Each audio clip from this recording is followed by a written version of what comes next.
Thanks for joining us for this week in Jacksonville Business Edition. I'm Kent Justice, your host. Our podcast focuses on economic growth and development. Honored to have Jack Hanania with us. And this is really cool. A legendary entrepreneur, by the way. Also a 2024 First Coast Business Hall of Fame honoree by the Florida Council on Economic Education. As we talk today, I just wanted to start with some of your personal background and then look at where the trends are and how people are adjusting to the current environment. Let's start here. How did you get into this business? I went to school to become an accountant, CPA. No kidding. And the word problems got longer and bigger. I said, that's not for me. You're like, accounting, why are there word problems? That's right. So I decided to take some time off, get in the car business, sell cars in 1983, which is 42 years ago. And so with that, I started with Luzacoggin.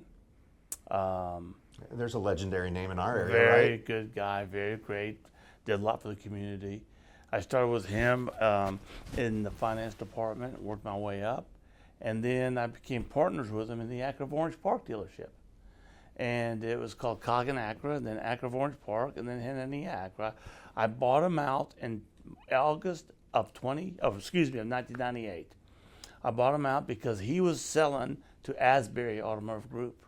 So my deal came first, and I bought him out, and he sold. He wanted to exit the business, and decided he had enough of it. And so he exited, and I took over Acura, and we expanded. And I've been very blessed and fortunate. This community has been very good to us. We've had a great run and continue to grow in the community. Started investing in downtown Jacksonville. We purchased 3 buildings, bring people downtown, trying to do our share.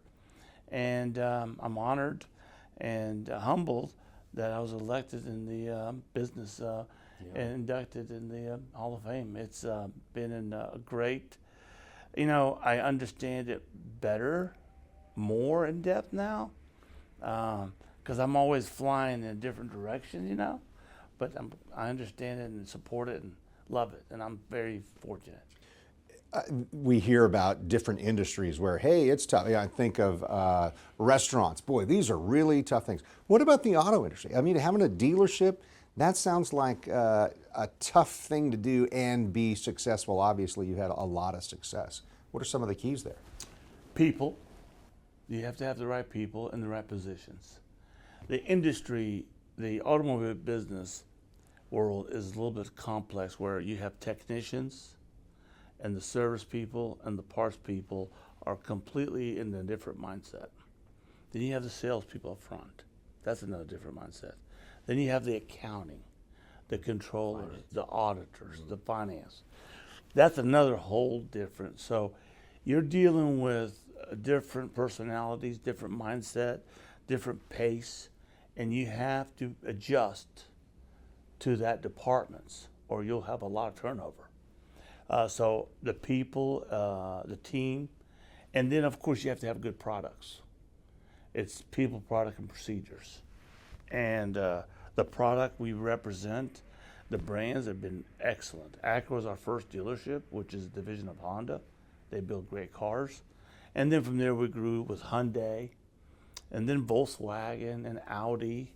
And then most recently, we just took on the Dodge Chrysler Jeep store in St. Augustine. We had the Chevrolet and the Buick GMC.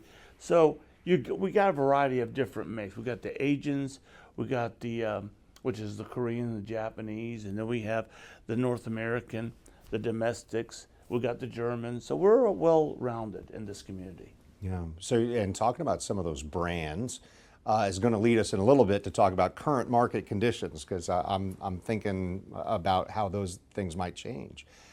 You talked about some of the successes identifying people. Is there a certain skill set that you've got that makes you successful there, or have you've hired the right people to hire the right people, or how has that worked out? Well, you got to be lucky. It's in this tricky, business. right? Yeah, you got to have some good luck. But no, the position we were in is that I was able to train the people from within and grow them, and those are the most been the most successful for both sides, the team member and us. And we have people that's been with us now for 40 years. One of the technicians that's been with me for a long time from day one now he's an engineer, manages our properties. So we hold on to these people because they're the flagship, they're the billboards. They tell the younger people, this is the way we did things, taking care of the customers. That's the way we do things. And then now we come forward with the technology, the social media, the all this new abundance of information that's being passed. These younger people get it. We come forward with that, but we have to have the backbone of the people that understands the culture, and they're training the young generations. We've got second, and now most recently we have a third generation team members. So it's a great thing. Yeah, I'm thinking just in the last 5 years, it seems like things have changed in the auto industry. When we went through the pandemic, all of a sudden prices soared because the supply chain was all bogged up. Used cars, all of a sudden you couldn't get one, all of these sorts of things. Where are we at right now? And it seems like there may be another inflection point coming because of tariffs. Well, let's chat a little bit about the tariffs. Sure. Tariffs, that's a hot topic. It is. Yeah, so the inventory that came from the beginning of this tariff they're tariff free. And so the manufacturers have already came out and said, if this thing's gonna go past June and July, we're gonna absorb most of it. Okay. And you're talking manufacturers. I heard Hyundai, and so we've got a Korean car maker there. You talked about Japanese brands as well. So some of these folks, we've already heard there are going to be big tariffs there. You're saying the manufacturers have said if it goes past June, we'll absorb some of that? We're going to absorb some of it. Hyundai in particular said we're going to absorb it and continue to make cars and sell cars. That sounds like a good thing. Which sounds like they don't feel like it's going to last a long time. Okay. Okay, they're betting this has got to give. They got to give it a day, because not only on the cars, you got parts, accessories. Yeah. So it's a tough situation, but it has not affected the pricing of the cars as of today, and for the rest of May, April, May. Right. So we're covered there. June, it may get a little dicey with some manufacturers, but most of them are going to try to take it and work with it, and they don't feel like it'll go past. So this is short term in their minds. Yeah, which I hope that's Yeah. that's what it is. Are companies like yours making plans for if it does? And maybe more curious from my perspective is, are you seeing an effect on the consumer? Are consumers eager to get in now before tariffs take effect, or are they backing away? Are you seeing any of that? No, I mean the consumer is, when does it go into effect? Because there's different dates, there's different time. They're pulling back on it. They're taking a pause. When I say pulling back, taking a pause. So there's not it's fluid right now. It's a moving target. There's no date. So that's not been, business has been good. The good thing about it is the used car business has firmed back up again. So that's been a good thing for people to trade out of their cars and get a new car, because the tariff has not taken effect on the prices of the vehicle just yet. So it's a good opportunity for us for April, May, and June with some brands. I don't know about all brands. Yeah. How do you plan for this sort of thing? Because this industry, every industry really, since the beginning of the year and the new administration in the White House says, how is this going to affect my business and what I'm trying to do?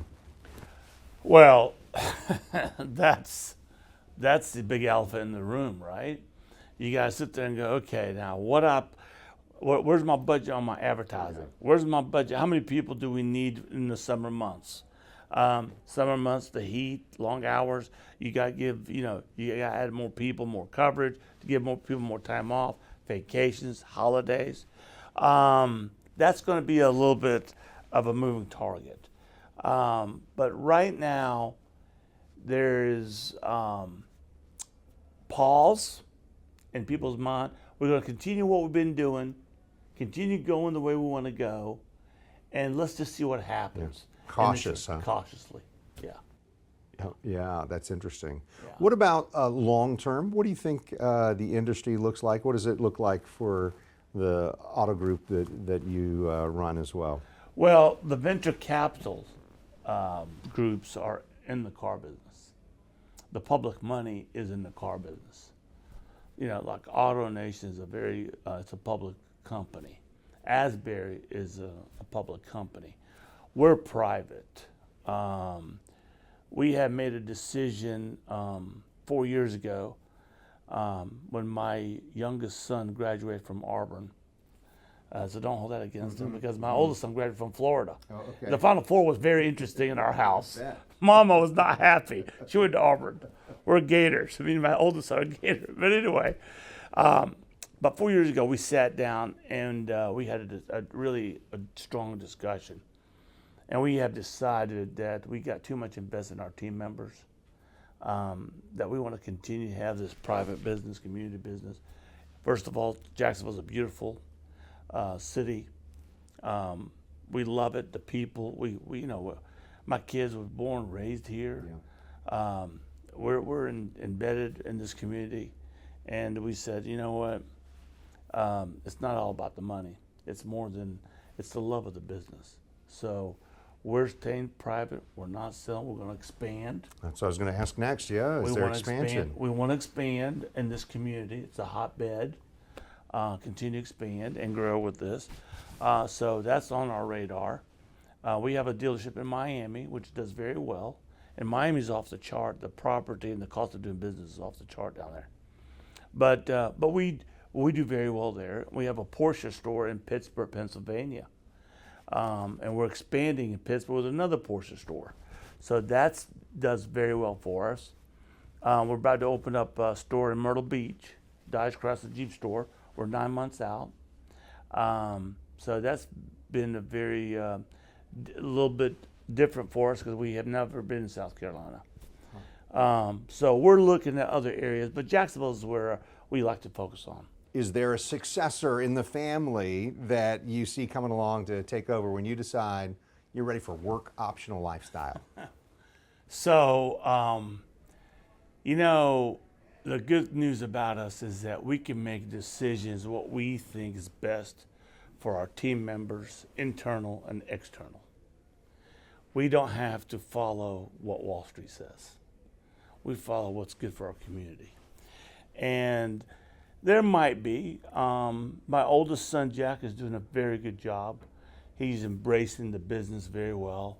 And he's really has been with us full time without school for now going on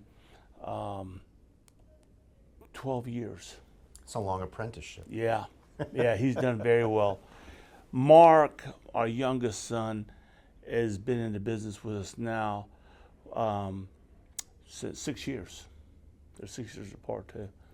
And he's really, he's the general manager of the Infiniti dealership on Blanding. And that dealership now is number 14th in the country among all Infiniti stores in sales and customer satisfaction. He's done a fabulous job with that store. So we're going to give him more responsibility. But both boys washed cars, worked the service drive, did all, not just a short period of time, Started at the couple ground years. floor. Yes. Yeah. So I think in a couple years, the future looks great. But also the team members that are coming on board in the last 7, 8 years, 10 years, have been very supportive of Jack and Mark. And in return, they're building their own culture mindset. So you got the old school and you got the younger school. So there's a little bit of a transition going on. So we'll see how that goes. But I'm in great health, and I like to be involved, and I enjoy the business. I love it. I'm the luckiest guy on the planet because I love doing what I do. I don't work. I enjoy going to go get out there in the car business and talk to people. It's a people business. And we started, we expanded in the real estate downtown, as I mentioned to you earlier, to get more people downtown. Now my office is located downtown. I work out of downtown. And so I'm more trying to get more involved with the community downtown to help bring more awareness downtown, because it's a hidden gem. And I think there's a lot of momentum, there's a lot of projects going on. And if all of us to come to fruition, we'd have a winning downtown. So I'm excited about that. And this community has come a long way to Jacksonville. I mean, look, we're an NFL city. There's only 32 of us. So it's good stuff happening. 30 years worth of NFL city now. 30 years. You're building longevity. You're building now the kids, like my son, my oldest son, Jack, he's a Jaguar fan. He enjoys Grown up that way. Yeah. He likes to go there on Sundays. Yeah. So that's a good thing for us. Yeah.